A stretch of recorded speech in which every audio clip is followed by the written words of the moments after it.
नवरात्रि का उपवास और भूखी सास। सास ने पकड़ ली थी नवरात्रि के उपवास रखने की जिद। 9 माताओं के लिए 9 दिन व्रत रखूंगी। मैया की भक्ति में शक्ति है। मैया हमारे परिवार को अपना आशीर्वाद जरूर देंगी। लेकिन अपना शरीर तो देखिए माँ जी, आपका एक पाँव घर में रहता है और एक पाँव डॉक्टर के यहाँ। फिर से बीमार हो गई तो जय माता दी के साथ राम नाम सत्य भी। अरे राम राम राम, कैसी बातें कर रही हो बहू। राम नाम सत्य हो मेरे दुश्मनों का। मुझे व्रत रखने से मत रोको बहू। वरना देवी माँ नाराज हो जाएंगी। नहीं, तुम्हारी सासू माँ नाराज हो जाएंगी। अरे पर माँ, भूखे क्यों रहना है? देवी माँ थोड़ी ना चाहती होंगी कि उनके भक्त भूखे रहें।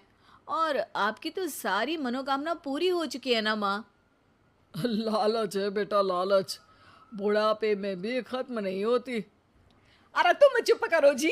तुम्हारी भी उम्र है भक्ति भाव करने की। ज्यादा बड़बड़ की ना तो तुमसे भी उपवास रखवा लूंगी। हाँ।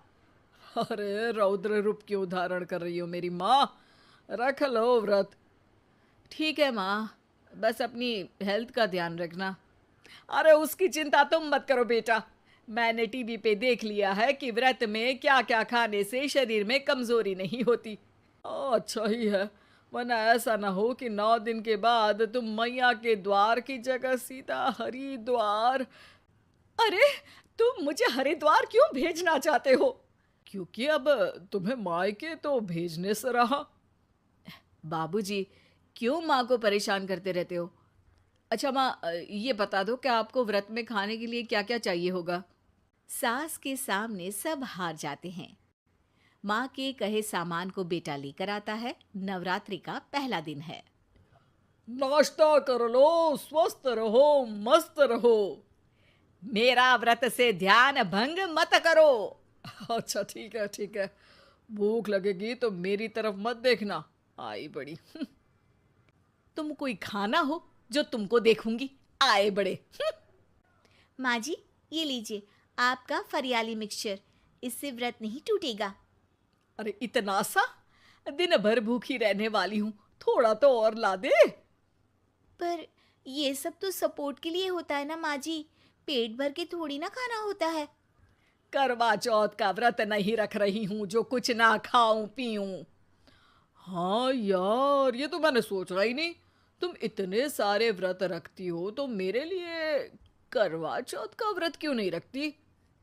अरे जुबान पे तुम्हारा नाम न रखूं, व्रत क्या खाक रखूंगी तुम्हारे लिए। माँ के कहने पर बहू और भी फरियाली ले आती है, जिसे खाकर माँ डकार मारती है। इतनी जोर से डकारोगी तो दुर्गा मैया भी डर जाएंगी। तुमने तो उनके शेर से भी तेज आवाज निकाल दी। अरे शेर के जैसा पंजाबी मारती हूं मैं, देखना चाहोगे? तुम्हें पता है ना, व्रत रखते समय हिंसा वाली बातों से, विचारों से और बुरी चीजों से दूर रहना चाहिए। सही कहा। बुरी चीजों से दूर रहना चाहिए। इसीलिए तो तुमसे दूर जा रही हूं, दूसरे कमरे में। सास ने कई सारी ऐसी चीजें खाई जिनसे व्रत ना टूटे। बहू, सब्र का फल मीठा होता है। इसका मतलब ये थोड़ी है कि तू मुझे शाम तक फल नहीं खाने देगी। माँ जी, 1 घंटे पहले ही तो आपने इतना सारा। अरे एक खाता ही बना ले, उसमें लिखा करे कि मैंने कितना खाया, कितना पानी पिया। अरे नहीं नहीं माँ जी, मैं अभी फल लेकर आती हूँ। जोर से बोलो। नहीं माँ जी, मैं फल लेकर आती हूँ। अरे ये नहीं, जोर से बोलो, जय माता दी। सासू माँ एक साथ बहुत सारे फल खा लेती है। माँ जी, इतनी जोर से मैं डर गई। अरे भक्ति की शक्ति की पुकार है। पुकार नहीं, डकार है। हाँ हाँ ठीक है ठीक है। चिप्स और लेकर आना जरा, उससे भी व्रत नहीं टूटता। माँ जी, आज ही सब खत्म हो जाएगा, नाश्ते का ही टाइम है। अरे ठीक है ना बेटा, मैं अब कुछ खाऊंगी ही नहीं, तुझे इतनी तकलीफ है तो। नहीं नहीं माँ जी, मेरा मतलब था कि उपवास में सिर्फ इतना खाना चाहिए जितना शरीर के लिए सही रहे।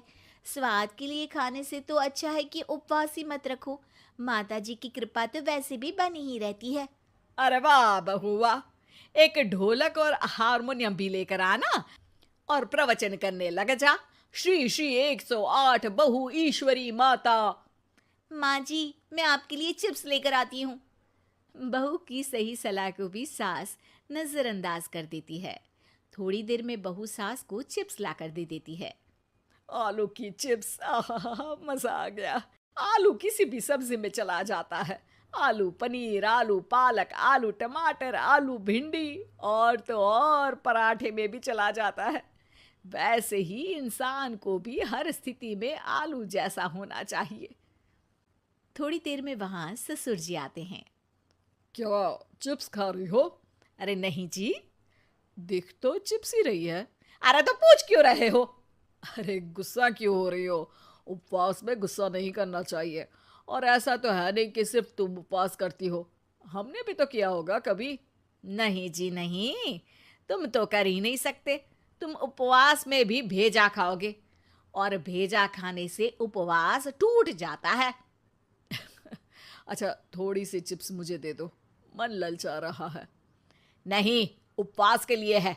तुम अपना खाना खा लेना जो भी बने। पूरा दिन सास कुछ ना कुछ खाती रहती है। जैसे ही रात होती है, बस उपवास हो गया, अब मैं खाना खाऊंगी। जो दिन भर से खा रही थी उसको क्या बोलते हैं? बाबूजी क्यों माँ को परेशान करते रहते हो? अरे लड़के, तेरी माँ दिन भर से इतना खा चुकी है कि देश में भूखमरी की समस्या इसी की वजह से बढ़ रही है। और खाने की दिक्कत नहीं है, कितना भी खाए लेकिन सेहत इधर उधर होती रहती है। कुछ ऊपर नीचे हो गया तो तेरी माँ खाने के बाद हाथ धोएगी और तू अपनी माँ से हाथ धो बैठेगा। अरे इत्तू सा तो खाया था, उपवास भी ना तोड़ू क्या? ठीक है, नहीं खा रही बस।